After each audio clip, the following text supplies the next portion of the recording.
Alors bonsoir à tous, merci de m'avoir rejoint donc pour ce petit cours Bezrat Hashem sur Pessah, plus particulièrement donc qui va concerner en fait la préparation au Seder, préparation donc au Seder de Pessah.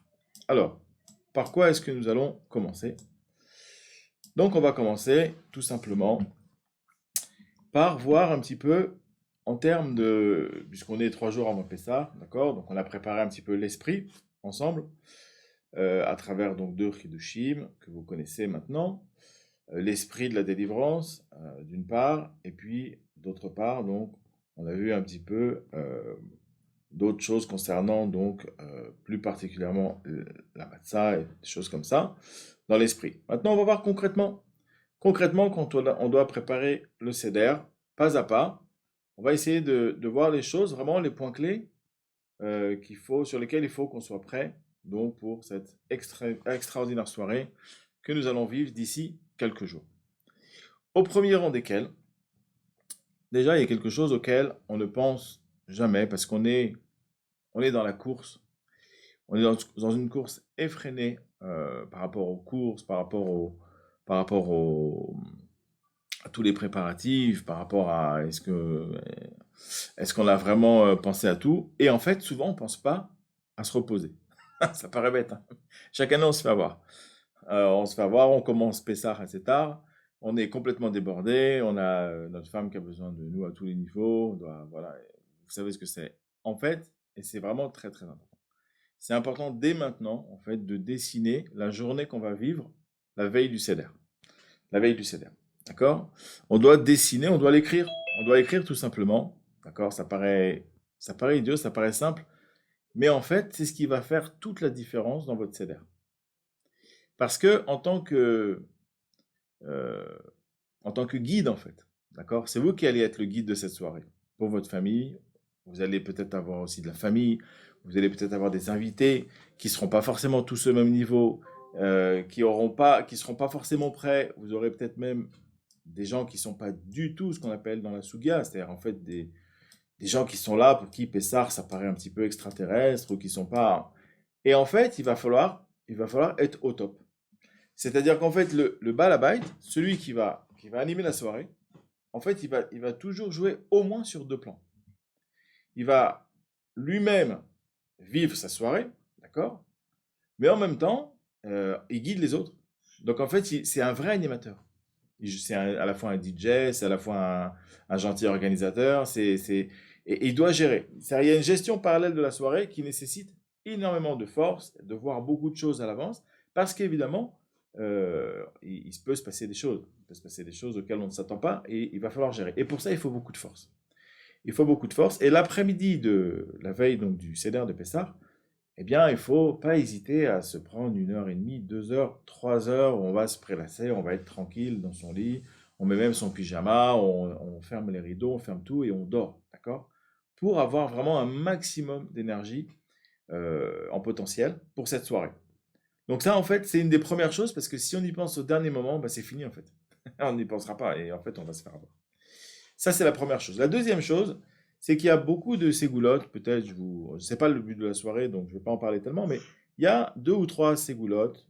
C'est pas seulement des ségoulottes, c'est des choses qui sont vraiment importantes à faire pour se préparer dans l'esprit de la soirée et qui vont avoir beaucoup d'incidence, en fait, sur toute l'année. D'accord? Il y a une ségoula sur le Corban Pessah, où on va lire la Voda du Corban Pessah, comme si on l'avait fait nous-mêmes. Il y a la Ségoula du Rav de Rostropoli aussi, etc. Bon, ça, vous pouvez vous intéresser. Elles sont dans toutes les bonnes agadotes. C'est facile à trouver. Peut-être certains sites en parlent. Mais c'est bien de les faire et ça prend du temps. C'est simplement des lectures à faire. D'accord? Mais c'est le petit plus, en fait, qui fait qu'on ne va pas passer le même CEDER que chaque année. Donc, ça, c'est déjà 2 points qu'il faut absolument valider, absolument organiser. Après, bon, on va pas parler, ça c'est évident, au niveau des vêtements, au niveau du Hametz, au niveau de tout ça, d'accord? C'est évident que on est en plein de cette semaine, donc maintenant on n'en parle plus, vous le savez par ailleurs, vous avez l'expérience. Maintenant, pour le Seder lui-même, qu'est-ce qu'on doit prévoir? On doit prévoir, bon ça, de la matzah, vous le savez, du vin ou du jus de raisin, mais maintenant, en termes de quantité, on va tout de suite parler des quantités. En fait, Finalement, quelle est la quantité de matzah que on va dire, le manig de la soirée doit manger? D'accord? Donc la matzah, évidemment, shmura yad, d'accord? Shmura machine, ça ne marchera pas. C'est vraiment de la shmura yad qu'il faut pour le seder. Pour le reste pour le reste de Pessah, il y a aucun problème. Même de la shmura machine, ça sera bon. Maintenant, quelle est la quantité? Alors, la quantité, donc, on va parler de kazait. On va parler de kazetim, d'accord? Et il y a plusieurs quantités de kazetim. Il y a 27 grammes, 28 grammes, 32 grammes, d'accord? Maintenant, pour ceux qui ont des problèmes, sachez que même un kazait, donc quantité de matzah, d'accord, qui sera mangé, qui sera équivalente à 20 grammes ou même 18 grammes, c'est tout à fait passable. Il n'y a aucun problème, on les quitte même avec une quantité pour ceux qui ont du mal à la manger, pour ceux qui ont mal aux dents, pour ceux qui ont des problèmes avec ça. Maintenant, combien de kazetim par personne?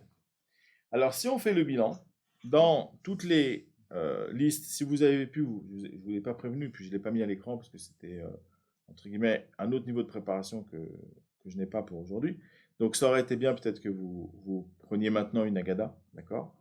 Parce qu'on va passer un petit peu sur les différentes étapes, étape par étape, qu'est-ce qu'on fait globalement sur tout le seder, et puis peut-être on va voir étape par étape les choses, les points clés à ne pas oublier pour être sûr d'être quitte de la soirée.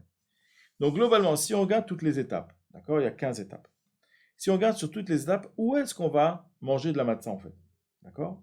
Donc, la première, c'est dans le motzi. Deuxième, c'est dans le matzah. En fait, on verra que c'est les deux mêmes étapes pour les convives, mais c'est deux étapes différentes pour le manig. D'accord? La troisième, ça sera dans le korer, donc le sandwich, qu'on va tremper dans la haroset. Et la quatrième, ça sera dans la ficomane. Donc en fait, il y a 4 points où on va devoir manger de la matzah. Maintenant, combien? Combien il faut en manger? Alors, comme on ne sait pas en fait, d'après les chachamim, si c'est un kazaï de motzi ou de matzah qu'il faut manger, le manhig, le guide en fait, qui va avoir devant lui les deux matzot, deux motzi et deux matzah, le manhig, lui, il va devoir manger un kazaït de la matzah du motzi, donc la première matzah du haut, et un kazaït de la demi-matzah petite partie de la matzah du milieu. On verra après quelle matzah est quoi, je vous dis ça en passant. Peut-être vous ne maîtrisez pas pour l'instant, mais pour l'instant, il y a motzi et matzah. D'accord? La première matzah, ça va être la grande matzah du haut. En haut, c'est motzi. Et celle qu'on va casser en deux, la plus grande partie partira pour la ficoma, quand on fera yahat. Et la petite partie va rester pour le kazait de matzah. Maintenant, dans ces matzot-là, il n'y a pas un kazait pour chaque convive. Comme il y a un doute, en fait, de quel kazait il faudrait manger, celui qui est face à la matzah, pour sortir du doute, il va manger un kazait de chaque matzah. Et pour lui, il y a un kazait dans chaque partie. Donc lui-même va manger un kazait de chacune de ces deux matzot-là. Donc lui, pour motzi matzah, le mekadesh, le manig, d'accord, celui qui anime la soirée, va manger un kazait de chaque. Donc en fait, lui, il aura un kazait de plus que tout le monde. Il va prendre un petit bout de la matzah de motzi, celle du haut, un petit bout de la demi-matzah petite, un petit bout. Ça fait 2 petits bouts par convive. Et à côté, il va prendre, on va en parler, un sac de matzah qu'on aura pesé avant le seder, qui pèse un kazait, qu'on a décidé. Est-ce que cette année, moi, mon kazait, il va faire 18 grammes? Est-ce qu'il va faire 23, 27, 28 grammes, 32 grammes? Chacun, il va décider. D'accord? C'est à partir de 18 et plus, jusqu'à 32. D'accord? Donc, vous avez compris? Donc, en fait, dans le compte du nombre de kazait de matzah par personne ce soir-là, si par exemple j'ai moi, le Mekadesh, celui qui anime la soirée, et je suis, donc j'ai ma femme par exemple, donc un enfant et 2 invités. Donc moi, ma femme, ça fait 2, mon enfant, ça fait 3, et 2 invités, ça fait 5. Je dois préparer avant le seder. Les préparatifs du seder, c'est bien qu'ils se fassent la journée du seder, mais en fait, c'est même mieux qu'ils se fassent un jour avant. De manière à ce que la veille du seder, on ait juste à se laver, aller au mikvé pour ceux qui vont au mikvé, préparer la table, se reposer, préparer les dernières choses. Donc toute cette histoire de kazetim, de maror, etc., c'est mieux en fait un jour, c'est mieux, pas la veille du seder, mais encore un jour avant la veille du seder. D'accord? Donc on reprend. Combien de kazaït, moi qui fais le seder, je dois manger et combien mes convives doivent manger? Eh bien, si nous sommes par exemple 5 à table, moi je vais préparer pour moi 4 kazaït en fait de matzah. Je sais que je vais en avoir un dans la première matzah, c'est motzi, un dans la deuxième matzah cassée en deux, la petite partie, c'est matzah. Et je vais préparer un sac, en plus, quelques sacs de kazaï de matzah, à part, donc selon ce que j'ai précisé. Donc, le kazaï d'afikoman, moi, je vais le manger en fait avec la grande partie de la matzah intermédiaire que j'aurai cassée. Pour moi, il me suffira. D'accord. Donc, ça sera l'afikoman, aussi matin. Et pour le korer, on va voir. Pour le korer, alors, en tout cas, on va voir après, mais a priori, donc il nous faudra aussi encore un kazaït. Donc moi, le Mekadesh, celui qui fait la soirée, en fait, je devrais manger 4 kazaït dans cette soirée de matin. Alors que mes convives, eux, ne devront manger que 3 kazétim. Donc ça change énormément, ça change beaucoup de choses, d'accord, par rapport au préparatif. Pour préparer donc la matzah, donc on achète donc des matzot avodat yad, qui sont en général donc les matzot rondes. Il faut en avoir, c'est mieux d'en acheter au moins 2 kilos, je veux dire pourquoi, parce qu'entre ce qu'il faudra préparer comme casétine dans des sacs pour les convives, et il faudra au moins 3 matzot rondes entières, surtout pas cassées. Donc dans 1 kilo en général, bon, vous le savez comme moi, hein, c'est pas toujours facile de trouver 5, 6, 7 matzot rondes entières. D'accord. Souvent, il s'est passé des choses avec la livraison ou quoi. Donc souvent, elles sont cassées. Donc il vaut mieux prendre ses précautions et prendre au moins 2 kilos de matzot yad. D'accord. Et il faut évidemment un pèse, alors je sais pas, un pèse aliment, d'accord, propre, kasher les pessar évidemment. Et donc vous cassez assez de matzah yad donc sans rien, enfin vous pesez, ça doit faire, donc je vous ai dit à partir de 18 grammes jusqu'à plus, environ jusqu'à un maximum de 32 grammes, c'est bon. Et chaque fois que vous avez, on va dire 20 grammes, par exemple, si quelqu'un choisit 20 grammes, chaque fois que vous avez 20 grammes, vous le mettez dans un sac, vous le mettez de côté, et vous dites, voilà, moi j'ai combien de convives? J'ai combien de convives? Cette année, j'ai 7 convives à table, donc je dois préparer au moins 3 sachets par convive, avant, peser, et emballer dans un petit sac. En général, le top, c'est de mettre une table à côté, avec tout qui est prêt, tous les casétimes, les bouteilles de vin, les bouteilles de jus de raisin, etc. Tout est prêt, tout est impeccable. D'accord? Donc, 3 par convive, pour moi 4, sachant que, moi évidemment, je vais en profiter essentiellement des matzot qui sont devant moi, en tant que mekadesh, en tant que manig, pour manger mes casétimes. Donc ça, c'était la première chose qui était importante. Donc on a vu un petit peu la notion du repos, on a vu un petit peu la notion de lire, il y a des choses à lire avant le seder, avant la veille de Pessah, qui sont importantes parce qu'elles vont retentir et sur ma soirée comme le repos, et aussi ce sont des ségoulottes pour toute l'année, pour éviter de fauter, pour avoir de la bracha, pour avoir plein de choses bonnes, donc c'est bien de le faire, donc il faut du temps, d'accord? Donc l'après-midi du seder, en fait, tout doit être prêt, déjà il faut du temps pour se reposer, pour lire donc ces ségoulottes, c'est bien. Et directement donc dans le seder, évidemment, une des stars du seder, c'est la massa. Et donc on vient de voir ensemble la notion de kazaït, et puis combien de kazétim par personne et par convive. J'ai oublié de vous dire au passage que ce shiur est dédié à la refoua shlema de tous les malades d'Israël, et en particulier donc à Ishaya Avraham ben Rivka, qui va Baruch Hashem mieux. C'est un enfant qui a eu un accident très grave il y a plusieurs années, et son état s'est lourdement aggravé ces derniers jours, jusqu'à ce qu'il aille à l'hôpital, entre la vie et la mort. Baruch Hashem, apparemment, à force de philot et de shiurim, ça commence à aller mieux. Baruch Hashem. Voilà. Si vous avez d'ailleurs vous-même des gens pour qui vous voulez qu'on dédie ce shiur, n'hésitez pas à me le dire, même en cours de soirée. Ok. Donc, on continue. Ça, c'était pour les quantités de matzot. Maintenant, concernant donc le vin ou le jus de raisin. Alors, évidemment, les khatrila, c'est mieux de le faire au vin pour différentes raisons, sachant que c'est pas toujours facile pour les enfants, pour les femmes et même pour les hommes, c'est pas toujours facile de tenir les quantités de vin. Maintenant, on va pas non plus se déchirer. On va pas se déchirer toute la soirée. Sahakol, ça veut dire en gros, Si on fait le shiur de ce qu'on appelle donc Magan Avraham, qui correspond à 86 millilitres, donc 8,6 centilitres, ce qui correspond en gros à un peu plus de la moitié d'un verre en plastique. Donc c'est une petite quantité, d'accord. En gros, on va boire 32 centilitres de vin dans la soirée, agrémenté de matzah et de nourriture.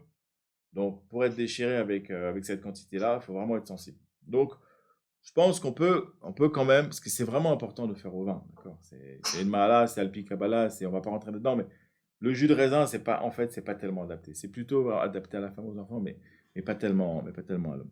D'accord? Bon, chacun après, comme il le peut. Donc, la quantité, donc, chez nos frères Ashkenaz, ça va correspondre plutôt à une quantité donc de 150 millilitres, d'accord? Quantité d'après le Chazon Ish, et de 86 millilitres pour les séfarades, d'accord? Alors, combien de kosot on va boire? Donc ça, vous êtes au courant. On va boire donc arba kosot, en tout, dans toute la soirée, arba kosot. Maintenant, il y a un kos qui est un minag Israël, qui est en fait le 5e kos, d'accord? Tout ce qui est 5 dans la Torah, c'est Alpi Kabbalah un peu, d'accord? C'est un peu secret en fait. C'est le kos chez l'Eliyahu Navi. Le kos chez l'Eliyahu Navi, en fait, qu'on va pas boire le soir du Seder, mais en fait, on va faire kidouche dessus le lendemain. Et en fait, c'est un minag Israël, c'est important, il faut faire pour tout le monde, les Ashkénazes, c'est important de le faire. D'accord? Les gens ne sont pas forcément au courant. C'est en fait le kos qui va avoir toute la soirée, et c'est ce qu'on appelle aussi le kos de la Géoula. Donc ça, c'est un verre qui est important, kos chez les Léonavi, vous prenez un verre, d'accord? Vous le remplissez entièrement, donc il n'y a pas forcément de chiour, d'accord? C'est un kos sur lequel vous aurez la quantité pour faire kidouche le lendemain. Et vous le mettez au centre donc, de la table et il va assister à tout le seder. Et à la fin, vous le laissez, à la fin de la soirée, et vous le recouvrez pour pas qu'il y ait de problème par rapport au fait qu'il va supporter la nuit. Et le lendemain, on fait kidouche dessus. Donc en fait, c'est vrai qu'il y a arba kosot parce qu'on doit boire arba kosot, mais en fait, il y aura 5. Il y aura 5 kosot. Maintenant, c'est un kos pour l'ensemble donc du Mekadesh et des convives, d'accord? C'est pas un kos chez les Liaou par personne. Mais il faut le préparer. Donc nous, voilà, on a un grand kos en argent, très beau, qui a servi aussi au Brit Milot de la famille qu'on utilise. Et on l'a appelé d'ailleurs le kos chez les Liaou. D'accord, très bien. Donc ça, c'est pour les quantités. Ça, c'est pour ce concernant donc, le nombre de kosot. D'accord? Parce que ce n'était pas si évident que ça que ce soit arba kosot. Ce kos-là n'est pas toujours connu, pas toujours pratiqué, mais il est très important. D'accord? Je vous écoute peut-être si vous avez une question.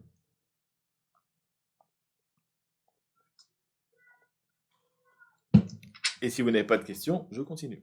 Vous pensez qu'on remplit ce kos? Alors, le kos chez les Léonavi, en fait, c'est le premier kos qu'on va remplir. On le remplit même avant le kidouche. À tel point que c'est secret, c'est que c'est pas marqué. C'est la première chose qu'on doit faire une fois que la table est mise, on a mis la kahara, le plateau, les convives sont autour de la table. Avant de verser le vin ou le jus de raisin, en fait, puisque chacun y verse à l'autre, d'accord, en signe de chérout, en signe de liberté, avant de verser pour le kidouche, où là chacun il va avoir son kos de kidouche, avant même ça, on place le kos chez l'Eliyahu Navi au centre de la table pour qu'il assiste. En fait, c'est lui le centre. D'ailleurs, c'est un siman, c'est un signe. Ça va être lui le centre de la soirée. Mais en fait, on n'en parle pas, on le voit à peine. Il est là, il est de côté, en retrait. On ne va même pas le consommer, mais il est là, parmi nous, et il assiste à tout.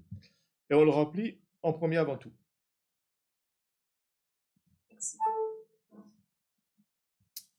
Voilà.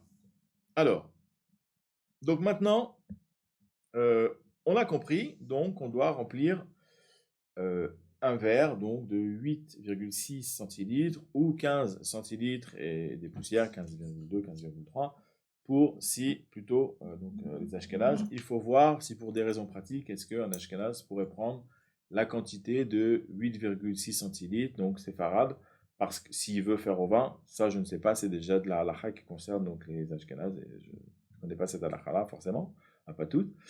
Donc il faudrait voir. Maintenant, je vous dis, c'est important, c'est vraiment important. Nous, on a acheté des petits kosot, d'accord? Avant, j'avais des kosot comme ça, je passais une soirée de folie, d'accord? Maintenant, j'ai vraiment réduit, je prends pile la quantité. C'est pas forcément, entre guillemets, intelligent de prendre un verre grand et de remplir un peu plus de la moitié pour avoir 8-9 centilitres. Pourquoi? Parce qu'en fait, il faut savoir que c'est la soirée, ce qu'on appelle des simanim. D'accord? La soirée des simanim, c'est quoi un siman en fait? C'est chaque chose en fait, elle va avoir une signification pour l'année. Chaque chose va avoir une signification pour l'année. Comme on verra au cours de mercredi soir, si vous êtes là, on verra donc les simanim de la Kehara, d'accord? Les simanim donc ce qui est présent dans le plateau, on verra à quoi ça correspond. Et en ayant ce soir-là la pensée de ce à quoi ça correspond, et on va bien peser exactement qu'est-ce que ça signifie dans notre vie, en fait, ça va avoir une incidence et une influence donc pour toute l'année. Donc, si on boit dans un verre à moitié vide, qui lui-même est à moitié plein, parce que pour qu'il y ait du vide, il faut qu'il y ait du plein, en fait, c'est pas bon. C'est pas un signe de bénédiction. Parce qu'on avait vu une fois, avec quelques élèves qui sont là, on avait vu une fois que Hachem ne bénit pas quelque chose qui est cassé, qui est manquant ou qui est vide, qui contient du vide. Hachem bénit quelque chose qui est plein, qui est entier. D'accord? C'est pour ça qu'on mange pas dans une assiette cassée. On fait pas la bracha sur, par exemple, vous avez du pain, c'est mieux de faire la bracha sur le pain entier, etc., etc. La bracha, elle vient sur quelque chose qui est entier. Donc automatiquement, si on va faire donc la bracha, donc de Hagefen, et puis c'est un kos bracha. Il faut savoir que les arba kosot de Pessah sont ce qu'on appelle des kos bracha. C'est-à-dire que chaque verre en soi représente en fait une bénédiction pour l'année. Donc c'est un kos bracha, donc il ne faut pas qu'il soit vide. Donc en fait, il vaut mieux, si vous faites, donc la quantité c'est minimum, c'est 8,6, donc on va arrondir à 9, d'accord? 9 centilitres, vous achetez un kos, enfin pour les convives, autant de kosot qu'il faut, de la quantité qu'il faut, pour qu'en fait le kos soit plein à rabord. Ça c'est un bon signe déjà pour la bracha. Vous allez bénir quelque chose de plein, parce que la bénédiction ça multiplie en fait. D'accord? Donc si vous multipliez quelque chose qui est cassé, qui est vide ou qui est manquant, bah forcément vous avez plus mais dans le manque. Donc c'est pas bon. Ça c'est la première chose. La deuxième chose, c'est qu'on le boit en entier. Le kos, il doit être bu en entier, ça c'est indispensable. C'est très important. Parce que si on ne le boit pas en entier, c'est comme si on aimait zalzel, c'est qu'on dédaigne un petit peu de la bracha qu'Hachem nous donne. Alors que c'est la bénédiction pour toute l'année. Donc normalement, tu viens chercher la bénédiction, tu t'en rates pas une miette. Tu as travaillé un mois, ton patron il te donne tout ton salaire en liquide, et puis il y a quelques billets qui tombent de 100 shekels ou de 50 euros à gauche à droite. Tu vas pas les ramasser? Évidemment. Est-ce que ton patron il te donne en te donnant, ça tombe un peu à gauche à droite. Tu dis ok merci patron, tu t'en vas. Non. Ce qui tombe à gauche à droite, tu le ramasses. Hachem il te donne un kos bracha. Tiens, bois pour toute l'année, tu as une bracha. Évidemment, chaque goutte tu vas la boire. Donc le kos se boit en entier. Ceux qui ont du mal, encore une fois, c'est au moins la moitié du kos. D'accord? Je parle pour les séfarades, chez les ashkenazes, je ne sais pas, je pense que c'est la même chose. À vérifier. Donc c'est au moins la moitié du kos. Maintenant, où est-ce qu'on va boire ces kosot? D'accord? Dans le seder. Donc j'ai devant moi la liste. Comme vous, peut-être, je vous ai dit pour ceux qui peuvent en prendre une agada, si la maison est propre. Donc, où est-ce qu'on va boire? Donc, on a un kos dans le kidouche. D'accord? On a un kos dans le kidouche. Après, on a un kos dans le maguid. Ensuite, on va en avoir un dans barer, donc le Birkat Amazon, et un dans Hallel. D'accord? Il faudra bien faire attention entre chaque kos, comme c'est une bracha en soi, pour pas qu'il y ait un mélange de brachot, d'accord? On ne peut pas mélanger. Chaque bracha en soi, elle a son importance et il faut lui donner son respect. Donc pour pas qu'il y ait de mélange, ça sera important à chaque fois de rincer son kos à l'eau, de ce qui reste, et de l'essuyer avec une serviette. Pour que quand on va reverser le vin, le jus de raisin, du kos suivant, il n'y ait pas de mélange avec une seule goutte du vin ou du jus de raisin du kos précédent. D'accord? Ça, c'est pareil, ça a l'air d'un détail, ça a l'air, bon, ça va, faut pas exagérer. Mais en fait, c'est ce qui va faire un petit peu l'importance de la soirée donc, de Pessah. Alors, est-ce que vous avez une question sur le vin, le jus de raisin?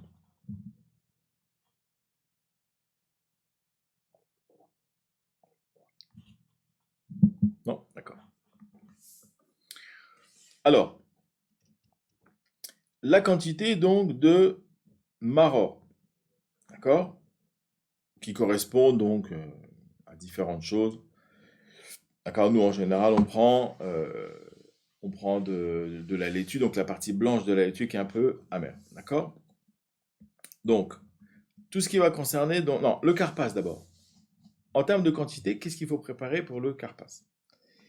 Le carpas, donc le céleri, donc on doit en manger une partie inférieure à un kazaï. C'est très important. Pourquoi? Est-ce que quelqu'un sait pourquoi c'est important de manger, de préparer donc pour chaque convive un tout petit morceau de carpas, d'accord, qui pèse vraiment 4-5 grammes et faut surtout faire attention de ne pas arriver au-delà de 9 ou 10 grammes. Est-ce que quelqu'un sait? Je pense que vous voulez savoir, c'est quelque chose de connu. Alors, en fait, quand on va faire la bracha boré peradama sur le carpas, si on mange la quantité d'un kazaït, alors on va se rendre chayav en fait. On va se contraindre à dire la bracha acharona. D'accord? Et si on dit la bracha acharona, à ce moment-là, on va avoir un problème, c'est qu'il faudra refaire la bracha pour le maror plus tard. D'accord?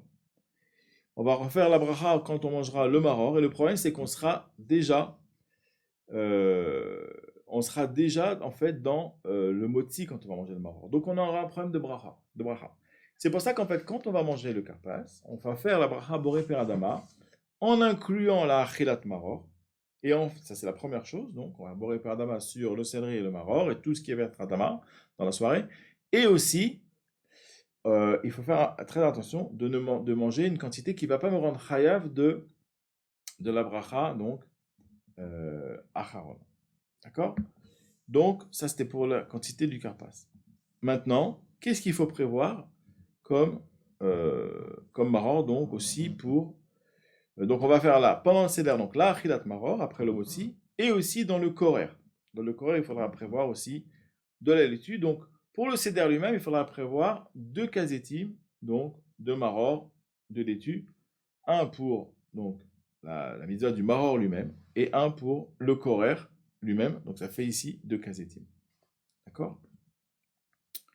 Alors maintenant, qu'est-ce que je voulais voir avec vous aussi pour les préparatifs? Je voulais qu'on fasse un petit peu ensemble, qu'on traduise un petit peu la Haggadah pour voir est-ce qu'on la connaît bien quand on la lit, parce qu'on peut pas, d'abord, c'est important de la lire d'abord, c'est important de la comprendre quand même dans les mots, un minimum. On va pas tout faire, on va faire une certaine partie seulement, d'accord, qui sont vraiment importantes, de voir qu'on comprend bien, et c'est ce qui va aussi permettre d'animer la soirée et d'expliquer, puisque c'est avant tout une soirée où on va beaucoup transmettre la Emouna autour de nous, que ce soit aux enfants, que ce soit à la femme, ou que ce soit aux convives. Donc, il faut maîtriser, il faut savoir lire, comprendre ce qu'on lit, parce que quand on comprend bien ce qu'on lit, vous êtes d'accord avec moi, vous pouvez expliquer et vous pouvez transmettre plus de vécu et plus d'émouna. Et c'est vraiment la soirée. En plus que Pessah, d'accord, vous n'êtes pas sans savoir que Pessah, en fait, se divise en deux mots, en fait. P, c'est la bouche, et Sah, d'accord, Samerchet, ça vient de Sira, en fait. La Sira, donc, c'est le fait de, et ça perd le fait de raconter. Donc, le principal, en fait, du Seder, ça va être la Haggadah. C'est le principal. D'accord? Donc, il faut vraiment se servir de ça pour transmettre un maximum d'émouna, et pour ça, il faut comprendre. Donc, je vous propose, je vais partager déjà à l'écran, donc, chez vous, puisqu'on est dans Zoom, d'accord? Donc là, vous devez voir une partie, très bien. Et puis, je vais faire pareil, donc, de mon côté. Voilà. D'accord. Donc là, pour l'instant, voilà, on va monter peut-être un petit peu pour que vous voyez un peu mieux. Voilà. Voilà, super. Alors, on y va. Halachmania dia chalou avatana ber'a de Mitzrayim. Alors, on y va. Ha en araméen, ceux qui me connaissent, qui font les cours avec moi, ils le savent, ça veut dire celle-là, c'est le démonstratif féminin en araméen. Ha. L'achma, donc, bon, ça vous savez, ça vient de lechem. Ça vient de lechem, donc ça veut dire, ça désigne donc du pain. D'accord? Soit dit en passant, vous savez que la matzah, s'appelle donc l'Echem Refoua, le pain de la Refoua ou le pain de la Emouna, puisqu'on va se soigner toute la soirée de notre manque de Emouna. Donc, Alachma, Ania, donc de pauvreté. C'est la même racine qu'en hébreu, d'accord? La même racine qu'en hébreu, Ania. Très bien. Dit, c'est en fait qui, que, car. Donc, ça correspond à que. Et d'ailleurs, dans l'Agmara, on voit souvent Dehamar, d'accord? Dehamar, donc c'est le pronom qui, donc, désigne qui, que, car, lorsque. Donc, Achalou, ils ont mangé. Au passé, di achalou qu'ils ont mangé. Donc le pain de pauvreté, halachma ania di achalou qu'ils ont mangé. Alors qui? Avatahana. D'accord? Ce nun aleph, ça veut dire nous en araméen. D'accord? Et av, c'est la racine qui vient donc de père, en hébreu. Avatahana, nos pères. B, ara, B, dans, et ara, donc c'est la terre. Donc dans la terre des Misraïm d'Égypte. Donc ce pain de pauvreté que nos pères ont mangé en terre d'Égypte. Kol, dirfin, yete, ve, yichol. Alors, c'est quoi kol? Tout. Ça, je pense que vous le savez. Dirfin, c'est pas évident par contre. Vous voyez, il y a des petits mots que on ne sait pas forcément. C'est quoi ça? Kefin, ça veut dire affamé. D'accord? Ça veut dire affamé, donc c'est affamé, vous avez compris, vous n'avez pas besoin de moi pour savoir ce que c'est qu'être affamé. Donc, tout celui qui est affamé, eh bien, yete, ata, aleph, tav, aleph en araméen, ça veut dire aller. D'accord? Quand par exemple dans le Talmud on dit qui ata les Soura lorsqu'il est venu à Soura, parce qu'il voyageait beaucoup. Donc, dire yete, c'est eh bien qu'il vienne, c'est un impératif. Yete, ve, yechol, et qu'il vienne manger. D'accord? Ça vient de l'echol en hébreu, donc ça donne le verbe yachal en araméen, yechol. Donc tout celui qui a faim, qui est affamé, qu'il vienne et qu'il se joigne à nous et qu'il vienne manger en fait. Kol, tout celui des tzrir qui a besoin, yété, qu'il vienne, veifsar, et qu'il fasse donc le korban pessar avec nous, puisque chacun a une mitzvah d'offrir donc son korban pessar. Et à l'époque, donc, ils étaient mitztaref, tous ensemble, autour du même korban pessar. Et c'était très important que chaque ben Israël puisse participer pour faire cette mitzvah aussi importante. Donc tout celui qui a faim, qu'il vienne et qu'il mange, tout celui qui a besoin, qu'il vienne et qu'il fasse le korban pessar. Ha-shata. Alors dans les livres, c'est marqué 7 années. D'accord? 7 années esclaves, les shana haba, bnechorin. Donc 7 années avdé, esclaves. Ok? Alors c'est intéressant parce que avad, la racine en hébreu, ça veut dire travailler ou serviteur. Mais en araméen, ça veut dire que esclave. Donc, avdé, donc, je ne vous dis pas ce que c'est. Hashata, avdé, esclave. Les shana, ça vous connaissez. Les shana pour l'année haba'a qui vient, donc l'année prochaine. Bene chorin. D'accord? Bene chorin, fils de la liberté, fils de libre. C'est quoi Hashata? En fait, Hashata, ça veut dire maintenant. Ça ne veut pas dire cette année. Ça veut dire maintenant. D'accord? Donc maintenant, donc en fait, par extension, comme on va dire l'année prochaine, donc maintenant, Hashata, ça veut dire, en fait, du coup, cette année. Mais en fait, littéralement, ça ne veut pas dire cette année. D'accord? Très bien. Donc, on a compris. Ça, on a compris, c'est de l'araméen. Et franchement, déjà, quand vous connaissez ça, et puis que vous pouvez, vous maîtrisez bien, quand vous lisez, vous pouvez l'expliquer, tout de suite, vous mettez les convives en confiance avec vous, ils vont vous suivre pour toute la soirée. Parce qu'on a vite fait de s'ennuyer, de s'endormir quand on a quelqu'un qui fait que lire et qui explique pas beaucoup de choses et qui transmet pas beaucoup d'émonas ce soir-là. On y va. Ok, Manishtana, qu'est-ce qui change? Manishtana, donc qu'est-ce qui change? Halaila, cette nuit, Hazé, cette nuit-là, d'accord? Mikol Alelat, mi par rapport à toutes les nuits. Ok? Chez, ça correspond au di qu'on a vu ici. D'accord? Di Achlin, je ne sais plus où est-ce qu'il est. Ici. D'accord? Donc, chez Bechol, que dans toutes les nuits, chez Bechol Aylot, à nous, nous-mêmes, Ochlin, donc nous mangeons, intéressant parce que Ochlin, c'est Yud Nun ici. Alors que normalement en hébreu, nous mangeons, en Achnu Ochlim. D'accord? Donc ça en fait c'est une terminaison araméenne, Ochlin. D'accord? Parce qu'il y a eu à l'époque des petits mélanges entre les deux langues, et quand on a décidé de séparer définitivement les deux langues, on a gardé certaines terminaisons, certaines expressions araméennes. Donc, anu ochlin. Pareil, intéressant, anu. Il n'est pas beaucoup utilisé anu. Donc, les gens pensent qu'en général, anu, ça veut dire nous. On pense que par rapport à nachnu, qui veut aussi dire nous, pardon, on pense que anu, c'est peut-être un langage un peu plus hautain, un peu plus élevé. En fait, pas du tout. C'est simplement qu'on utilise plus un nachnu que anu. Mais en fait, les deux sont complètement équivalents. Puis il y a des gens en Israël, vous entendez parler aujourd'hui, ils disent anu toute la journée, d'accord? Donc, anu ochlin, chametz ou matzah. Donc, du chametz, c'est de la matzah. Halayla azé, donc ha, d'accord? La nuit, hazé, celle-là, donc cette nuit-là. Kulo matzah, nous mangeons, donc kulo, toute entière de la matzah. Nous mangeons entièrement de la matzah. Pareil, chez Bechol, Aelelot, anu ochlin, ça on l'a déjà traduit. She'ar, she'ar, alors ça veut dire, hash'ar, ça vient de nish'ar. Nish'ar, c'est ce qui reste, d'accord? Nish'ar, donc hash'ar, c'est le reste en fait. Donc, she'ar yarako, donc le reste des légumes. Nous mangeons le reste des légumes, c'est-à-dire nous mangeons d'autres légumes. D'autres légumes. Halayla azé, donc cette nuit-là, maror, on mange le maror, l'herbe amère. Chez Bechol Aelelot, car toutes les nuits, ein anu madvilin, ouais, pam achat. Afilou pam achat. Donc, ein afilou, d'accord, donc pas même. Ein, ça veut dire pas, ne pas, ou il n'y a pas. Ici, c'est pas. Ein anu, pas nous.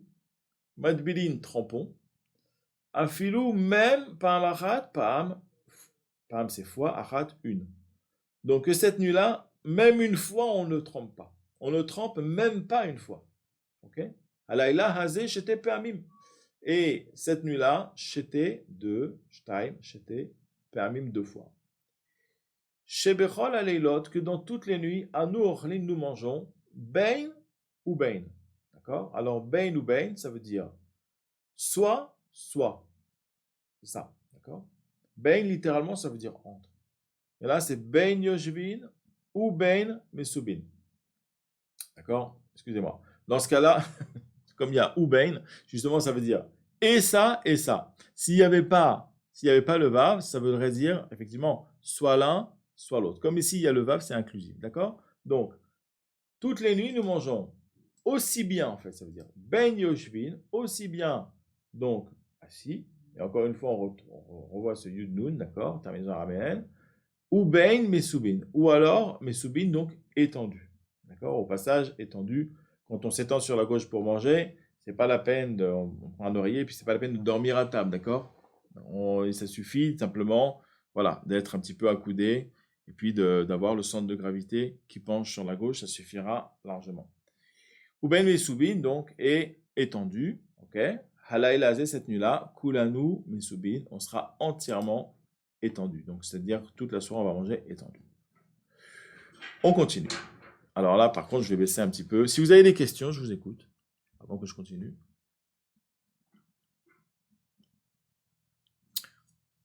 Pas de questions. Ok, donc on va continuer tranquillement. Avadim Ayinu, donc des esclaves, Ayinu, nous étions les pharaons de Mitzraïm pour Paro en Mitzraïm. Veyotzi Yanu Hashem. Yotzi Yanu. Alors, les Otzi, ça veut dire faire sortir. Il y a le verbe latset, qui veut dire sortir de quelque chose. Et lehotzi, c'est faire sortir. D'accord? Hamotzi lechem minaretz. Celui qui sort, qui fait sortir le pain de la terre. Donc, ça donne lehotzi otanu, de nous sortir. Donc, vayotzi otanu, et il a sorti nous. Vayotzi et nous, et il nous a sortis. Vayotzi et nous. Hachem, Elokenu, donc Hachem, notre Dieu, Misham, d'accord? Mi de Sham, de là-bas. Beyad, avec une main, dans une main. Chazaka, forte. Ubizroa, et un bras. Netouya. C'est quoi Netouya? Étendu. Parce qu'en fait, on dit qu'Hachem, il a rentré sa main, c'est une image, hein, il a rentré sa main profondément, en fait, dans le cœur, et rentré jusqu'au cœur de Mitzrayim. D'accord? Pour aller chercher les béné Israël. Donc c'est ça. C'était en fait, Zroa Netouya, c'est donc, Chazaka, c'est la notion de force, la notion de puissance. Mais Netouya, c'est l'idée qu'il est allé profondément, absolument chercher tous les béné Israël qu'il pouvait sauver.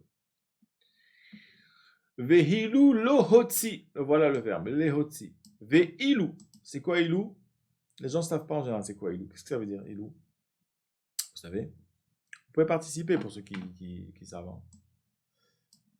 Alors, V Ilou et si. D'accord? VI, c'est connu. VI et si. Mais V Ilou, c'est pas forcément connu. V et Ilou et si. Lohodsi Akadosh Baruch Hu et avotenu Mitzraim. Donc, VI Lou Lohodsi. Et si il n'avait pas sorti Akadosh Baruch Hu, donc Hachem, et avotenu, donc nos pères, Mimitzraim de Mitzraim, Hare, Hare, ça veut dire voici que, Hare, Anu ubanenu, uvne banenu. Nous, à nous, ubanenu, et nos fils, uvne banenu, et nous, et les fils de nos fils, en fait, fils ici, c'est nos enfants, d'accord, il faut comprendre. Meshu abadim, ayinu, le pharaon ben Israël. Meshu abadim, ils auraient été meshu abadim, ils auraient été encore mis en esclavage. Ayinu, ils auraient été, les pharaons, non, nous, pardon, nous aurions été. Meshu abadim, ayinu, nous aurions été. Meshu abadim, ayinu. Nous aurions été esclaves de Pharaon ben Israël. Va filou kulanu chachamim, kulanu nevonim, et même si, va filou, et même si, kulanu chachamim, nous sommes tous des chachamim, des sages. Kulanu nevonim, nous sommes tous nevonim. Nevonim, navon, c'est bina en fait, c'est une autre sorte de sagesse. Kulanu zekenim, nous sommes tous donc des zkenim, des vieux, des vieilles personnes. Kulanu yod'im, nous tous savons être à Torah, et même si nous tous nous connaissons la Torah, mitzvah aleinu, la mitzvah repose sur nous, nous avons la mitzvah, les saper, de raconter B'yitziat Misraïm, la sortie d'Égypte. Vechol amarbe, les saper, vechol et tout celui. Quand et littéralement c'est-à-dire et tout, mais quand la Gemara dit vechol comme ça, c'est et tout celui en fait, et chacun que. Hamarbe, voilà le que, c'est hamarbe qui multiplie. D'accord? Ribouille, la notion de rav, reish, vet, c'est la notion de multiplication. D'accord? Parce qu'en fait, quand on passe de 1 à 2, on multiplie. C'est un coefficient multiplicateur. C'est pour ça que le bracha, bet, resh, ref, ce ne sont que des coefficients multiplicateurs dans les unités, les dizaines et les centaines. Les centaines, bet, c'est 2, raf, c'est 20, et resh, c'est 200. 2, 20, 200. Bracha, bet, 2, 220 dans l'ordre. D'accord?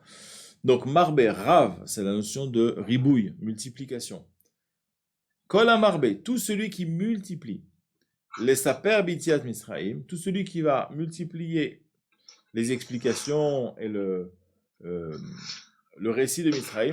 Hare, voici que Zé, il est meshubah, il est méritant, on va dire, jvah.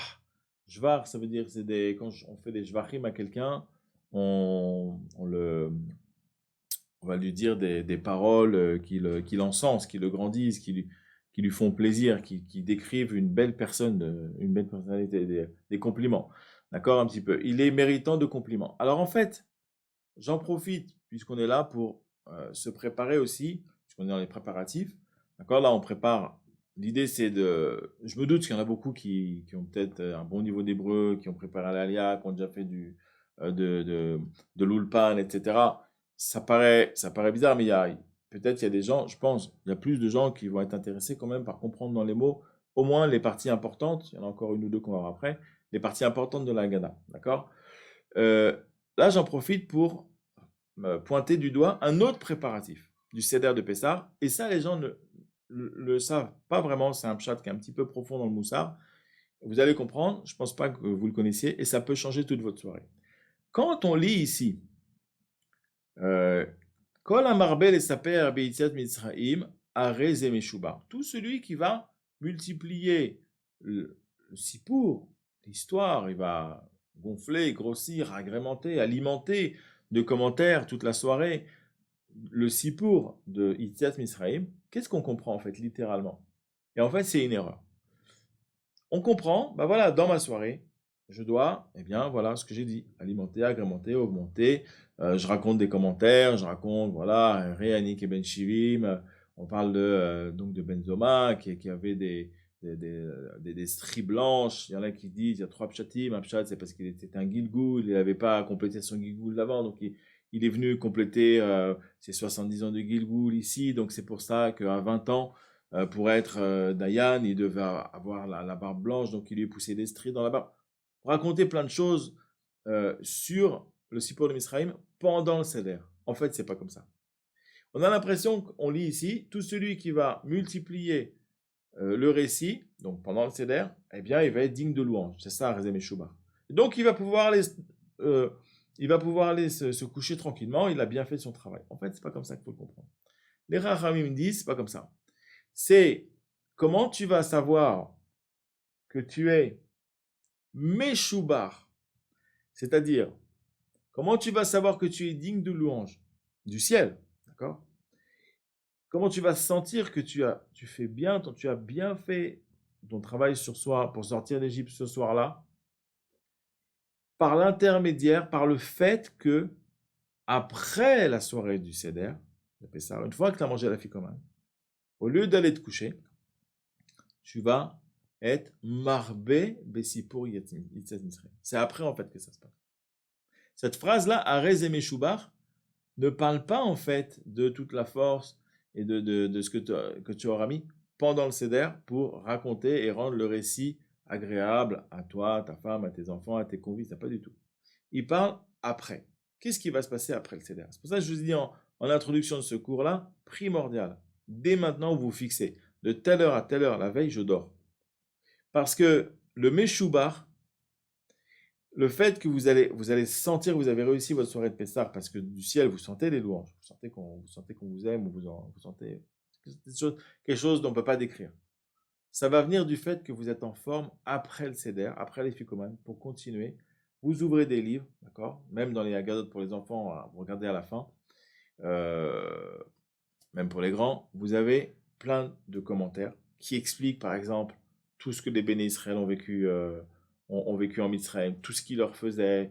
Vous avez tout le commentaire du béné Israël, vous avez tout le commentaire, etc. Alors évidemment, si vous ne maîtrisez pas l'hébreu, il faut les avoir un peu en traduit ou avec quelqu'un qui maîtrise l'hébreu. Mais ça peut se trouver, ça se prépare donc.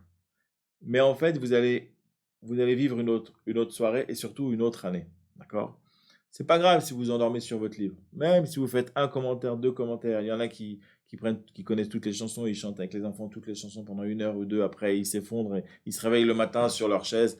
Mais en fait, c'est ça. L'idée, c'est chaque année de viser, d'aller au-delà du Seder. Et c'est là-bas que vous allez sentir le Harez et Meshuba. D'accord? Et qui va se passer toutes les brachot, elles vont se mettre en route toutes les brachot pour l'année, pour être protégé, pour être préservé du etc. Comme on l'a vu. On l'a vu dans un des shiurim que j'ai fait, je ne vais pas le refaire. Mais qu'en fait, la prison du Hametz, d'accord, le fait que on est dépendant finalement du petit confort matériel où on a besoin du plus, d'accord, on ne se contente pas d'une voiture simple sans option, il nous faut un truc dont on n'a pas besoin avec toute option, alors que c'est connu que c'est idiot parce que toutes les options sont invendables. À l'Argus déjà on perd, donc entre guillemets. Donc si on n'en a pas besoin, pourquoi on se rentre là-dedans? Donc vous voyez, donc cette idée-là, c'est que voilà, plus on va justement montrer, aller plus loin dans le Kol Amar Bessiporit Israël, mais après le Seder, et plus on va être vraiment au creux de Dieu, dans les mains d'Hachem pour toute l'année, pour être préservé, donc de dériver dans le confort qui coûte et qui ne sert pas forcément à quelque chose. On y va, on continue. Amar Rabbi Elazar ben Azaria, donc il a dit Rabbi Elazar ben Azaria, Hare Ani, oui, j'ai dit Benzoma, en fait, c'est Rabbi Elazar ben Azaria tout à l'heure, avec les stries dans la barbe. Vous m'aurez corrigé. Il a dit Rabbi Elazar ben Azaria, Hare Ani keben shivim shala, voici que Ani, je suis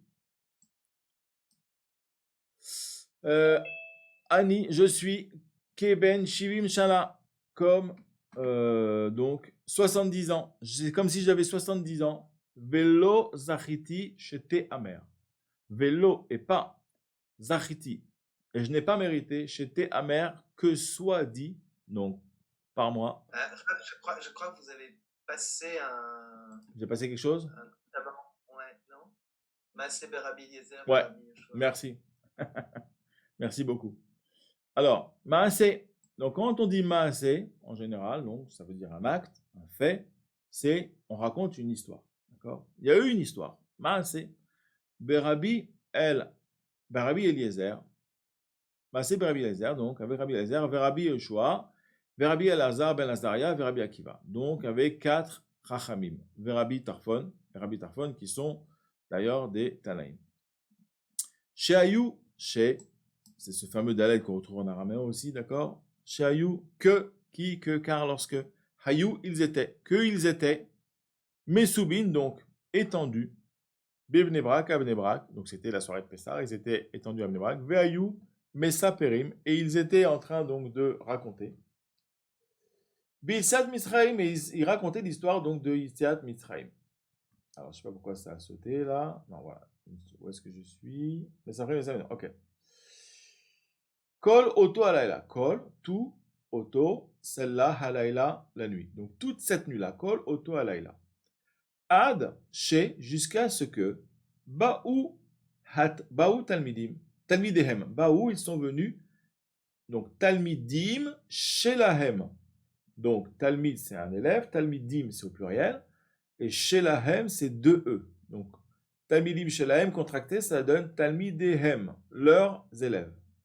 Ve'amrou lahem, Ve'amrou, et ils ont dit à eux, de point ouvrir guillemets, rabotez-nous, donc nos rabbanim, rabbanim shelanu, Igiazman, Kirat Shema, il est venu le temps du Kirat Shema, Shel Shachrit, du matin.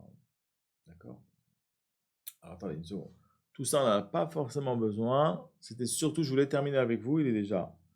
Là, il nous reste 1 minute. Je voulais surtout parler après des enfants. C'est important de savoir, parce que c'est un moment important. Keneged Arba, voilà. Alors, Keneged, contre, en rapport avec. Arba Banim Dibra Torah. Par rapport à 4 enfants, la Torah a parlé. Echad Racham, un qui est sage. Echad Racha, un qui est Racha, donc mal, mauvais. Echad Tam, un qui est simple. Vesheino Yodea Lishol, et un qui ne sait pas poser de questions. Chacham Maomer, alors Chacham, que dit-il? Ma ha'edut ve'achukim ou amishpatim, donc quel est ce témoignage? Donc il veut en savoir plus, le Chacham, d'accord? Quel est ce témoignage? Ve'achukim ve'amishpatim, et les lois et donc les règles et les lois. Asher tziva Hashem Elokeinu etrem, que notre Dieu vous a imposé, vous a ordonné. Tziva etrem. Ok. Ve'af ata emorlo, et même toi tu lui diras, dis-lui, Ke'ilchot apesar, selon la loi de Pessar, en maftirin, achar apesar afi koman. Alors, en maftirin. Alors, maftirin, ça veut dire terminer. Là, c'est un peu difficile à comprendre dans les mots, mais en fait, de quoi il s'agit? On ne peut pas le traduire vraiment comme ça. Il faut l'accepter. En maftirin, on ne va pas terminer, sous-entendu, on ne va pas terminer par un banquet, on ne va pas faire un nouveau festin. D'accord? Achar apesar, après le Pessar Afikoman, après avoir mangé, donc, après avoir sacrifié donc le Korban Pessar, après avoir mangé la Fikoman. D'accord? Racha Maomer, le Racha, que dit-il? Ma avoda hazot, qu'est-ce que c'est que ce travail-là? Ça ne nous concerne pas, c'est des bêtises, tout ça. Lachem, pour vous. Il faudra lui dire Lachem velolo. Donc il dit Lachem, c'est pour vous, velolo, mais pas pour moi. Moi, je ne fais pas partie de votre histoire. Moi, j'y crois pas. D'accord? Velolo. Va filou. Non, pardon. Ou les filles chez Otsi et Tatsmo Minaklal. Ou les filles. Et selon, chez que. Ou les filles chez, selon que, du fait que, Otsi et Tatsmo, Otsi, il se sort et Tatsmo lui-même, Minaklal, du klal, en fait, de la majorité, Kafar Beikar. Il a rejeté, il a renié Beikar, le principal. Puisqu'il dit, moi, je ne fais pas partie de cette histoire-là, d'accord? Je ne me relie pas à toute cette histoire de Pessah, de sortie d'Égypte, etc. Pour moi, c'est des balivernes. Donc, ve'afata hake chinav, ve'afata, et même toi, hake, casse, et chinav, ses dents à lui. Shinaim shelo contracté. Casse-lui les dents. Ve'emorlo, et tu lui diras, Ba avour ze, à cause de cela, asa Hachem li, Hachem m'a fait moi, betseti mimitzraim. C'est à cause de ça qu'Hachem m'a sorti moi, li velolo, moi et pas lui. Tu as entendu? En fait, si on a un enfant, par exemple, et en fait l'enfant c'est l'enfant qui est en nous, d'accord? Les quatre enfants qui sont là, en fait, faut pas croire que c'est un papa avec quatre enfants à la maison, parce qu'à ce moment-là on a un problème, c'est que celui qui a que trois garçons, comment il fait? Ou celui qui a trois filles et un garçon, ou pas de garçon. Ça marche pas, il peut pas lire la Gada. Donc en fait, quand on lit l'histoire de chaque type d'enfant et qu'on lui parle pour lui injecter en fait de la Emouna, qu'est-ce qu'on doit lui dire? C'est ce qu'on doit se dire à nous-mêmes ce soir-là. C'est-à-dire qu'il y a des Pessars, on va être au top de la Emouna, on va être Chacham. Il y a des Pessars, on est raplapla. On n'a pas passé une bonne année, on a pris un pain dans la parnassa, on a divorcé, on a fait je sais pas quoi. Et franchement, la Torah, la religion, Hachem, c'est bien gentil, mais c'est fatigant, on est plus dedans, quoi. Donc on n'a pas, on se sent pas en lien avec tout ça, on est plutôt, d'accord. Donc qu'est-ce qu'on va se dire à soi-même, d'accord? Si on est Chacham, si on se sent Chacham, on se sent fort, on se sent bien au top dans sa religion, eh bien on doit se dire à soi-même ce qu'on dit au Chacham en fait. Si on se sent plutôt rachat, entre guillemets, c'est-à-dire on se sent pas bien dans ses baskets de juif, d'accord, et en fait on est plutôt dans le rejet ou on est un peu fatigué de tout ça, on doit se dire ce qu'on dit au rachat ici. D'accord? Qu'est-ce qu'on dit au rachat? Ilou Ayasham, si il avait été là-bas, Velo Ayanigal, il n'aurait pas été sauvé. C'est-à-dire qu'en vérité, si tu es vivant aujourd'hui, c'est uniquement parce qu'il y a eu cette Misraïm. En fait, sache que normalement, tu devrais être mort. C'est-à-dire que si en fait tu ne crois plus à tout ça, sache qu'en fait tu es sur le chemin de la mort. Pas forcément sur la mort physique, parce que vous savez très bien comment il y a des Réchaïm, bien qu'on dit qu'il n'y a pas de Réchaïm vraiment à notre génération, puisque un rachat, il connaît toute la Torah, celui qui connaît toute la Torah et qui l'a refoulée. Aujourd'hui, on n'a plus de gens qui connaissent toute la Torah. On a des gens qui sont pas nés dedans, ou les parents n'ont pas fait le boulot comme il faut, et donc ils savent pas. Et donc quand ils découvrent, ils disent ah mais je savais pas que c'était comme ça. Donc on n'a pas de vrai rachat dans notre. D'accord, mais quand on se sent en tout cas donc ça, on lui dit ben, sache que normalement, sans sortie d'Égypte, tu mérites pas tellement de vivre. Alors au moins peut-être physiquement, mais spirituellement, tu vas avoir un petit problème après pour le là-bas. Ok, on continue, on termine avec ça. Je ne vais pas vous prendre trop de temps. J'ai promis qu'on terminait à 10 heures française. Donc Racha Mahomer, on termine avec ça. Tam Mahomer, le simplet, qu'est-ce qu'il dit? Mazot, c'est quoi cette histoire? Qu'est-ce que c'est? Il ne comprend pas. Va Martha, et là, tu lui diras, Bechozek Yad, Hotzianu et Hachem, donc par une main forte, Hachem, il nous a sortis de Misraïm, Mibet Avadim, de la maison des esclaves. Donc lui, tu dois l'impressionner. Tu dois l'impressionner, le simple. Ça veut dire, si maintenant, ok, tu es d'accord, on est juif, je fais, etc. Mais au fond, tu es indifférent. Alors tu dois chercher, toi, dans ta Torah, quand tu étudies, des choses impressionnantes. Des histoires extraordinaires. Va voir qu'est-ce qui se passe dans les Gématriotes. Regarde les miracles que faisaient certains tzadikim. Tu dois chercher à t'impressionner pour te faire vibrer, parce que tu es plutôt genre sans froid, voilà, ça bouge pas, platitude. Et finalement, t'es pas très enthousiaste, pas très enjoué, même si tu rejettes pas, t'es pas rachat, t'es pas dans le rejet, mais t'es pas dans la grande fougue. Donc tu dois, voilà, il dit, Bechozekiad, par une main forte, Akadosh Borou, il est venu, donc tu dois chercher des histoires extraordinaires, mirobolantes, dans les Agadot Hachaz, je te dis, toutes ces choses-là qui vont faire un peu vibrer ton judaïsme et te réveiller. Ensuite, Vesheno Yode Alishol, et celui qui ne sait pas se poser de questions, là on parle de celui qui se remet jamais en cause. Voilà, tout est bien. Moi, chez moi, tout est impeccable. Ça veut dire en vérité, la traduction par excellence, ce que j'ai reçu, je fais, pas plus, pas moins, ça ne bougera jamais. Tu peux être enthousiaste, tu peux aimer ça, mais tu ne veux pas tellement progresser dans ton niveau. Donc qu'est-ce qu'on lui dit à lui? At petarlo, donc tu lui ouvriras en disant, chez Neymar, Vehigad eta levincha, bayom ahu, les morts, donc tu vas le placer en fait dans la transmission. D'accord? Vehigad eta, c'est écrit, donc, et tu raconteras à ton enfant, Vehigad eta levincha à ton enfant, bayom ahu, en ce jour-là, les morts en disant, Ba'avourze, c'est à cause de cela, Asa Hashem, lik Hashem m'a fait à moi, Betet Mitzraïm. C'est-à-dire, tu vas le placer en fait dans la transmission par rapport aux enfants. C'est-à-dire que maintenant, qu'est-ce que tu vas transmettre à tes enfants? Tu vas transmettre exactement ce que tu as reçu? Ça n'a pas de sens, il faut que tu transmettes quelque chose de nouveau. Si tu veux transmettre ta personnalité, tu dois mettre quelque chose de toi dans l'héritage que tu as reçu. Donc, c'est de cette manière-là que tu vas en fait, ça va donner une raison d'aller chercher plus que l'héritage que tu as reçu. Et donc, du coup, tu vas commencer à te poser des questions et ne plus être celui qui ne sait pas se poser de questions. Voilà. Voilà. Si vous n'avez pas de questions, si vous avez des questions, je vous écoute. Sinon, je vais conclure.